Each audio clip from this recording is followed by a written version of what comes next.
Eduardo é um coreógrafo, dançarino.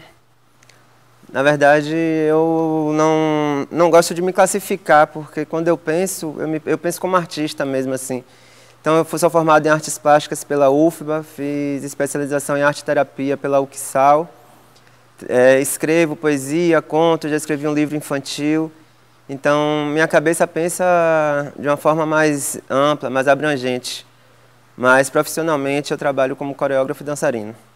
Como até hoje eu estou com 36 anos, não tenho uma representatividade do meu corpo, eu tenho uma deficiência, tive poliomielite com 1 ano de idade, uso cadeira de rodas, e eu não vejo o meu corpo representado na mídia, nos trabalhos artísticos ainda é escasso a nossa participação.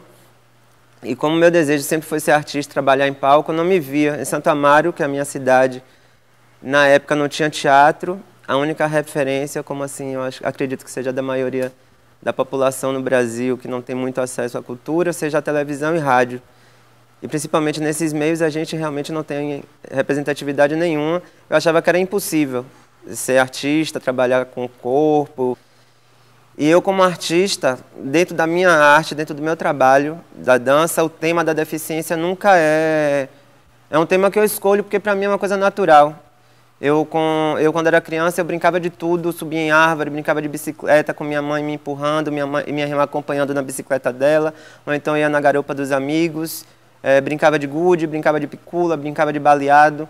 Então, assim, dentro da minha vida, realmente a deficiência, ela faz parte, ela é o meu corpo, eu sou isso também, mas eu não preciso estar defendendo, nem estar falando sobre isso, porque na verdade eu já vivo e transponho isso no meu cotidiano. E defendo que na arte não precisa disso.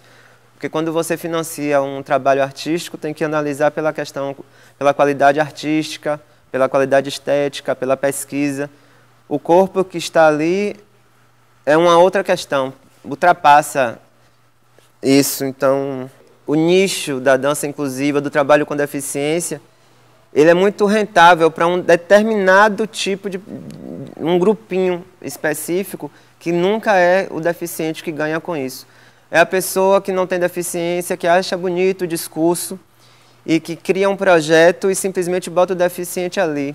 Em 2011, o edital Albertina Brasil, o prêmio Albertina Brasil, o edital Arte Sem Barreiras, que era um edital específico para artistas com deficiência que trabalhavam não com artistas, porque poderia ser também que não tinha deficiência se inscrever, mas que trabalhava com deficiência.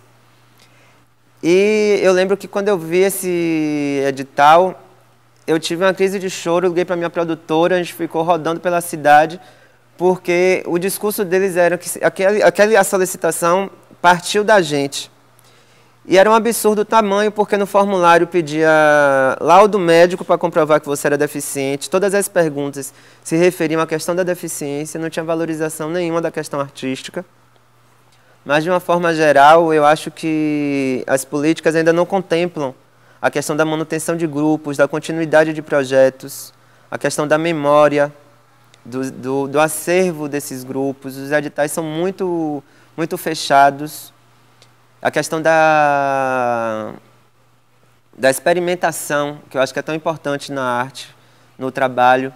A gente também não tem essa possibilidade, porque nos editais que a gente escreve um projeto, ou de montagem ou de circulação, depois na prestação de contas, é um drama, porque se você bota 10 pregos e por algum motivo, porque a gente também dentro desses editais a gente não pode estar sujeito ao erro. A gente já tem que prever tudo certinho, como vai estar, o que vai acontecer.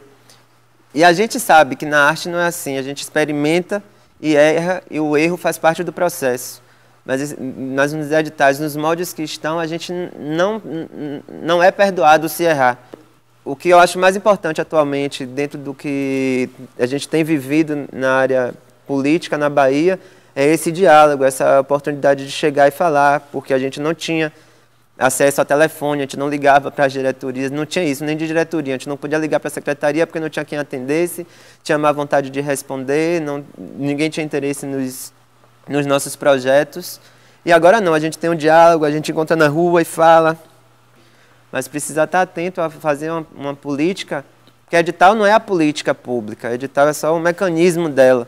A gente precisa pensar de uma forma, de uma política que seja efetiva realmente, que nos dê garantias. Então a gente precisa pensar em algo que seja não rígido, lógico, porque a rigidez, uma hora acaba, esses sistemas fechados acabam, de forma que seja aberto, flexível, mas que também tenha uma consistência, uma durabilidade para que a gente possa se sentir confiante de que a gente está ali representado e que é possível a gente desenvolver nosso trabalho com garantias de permanência.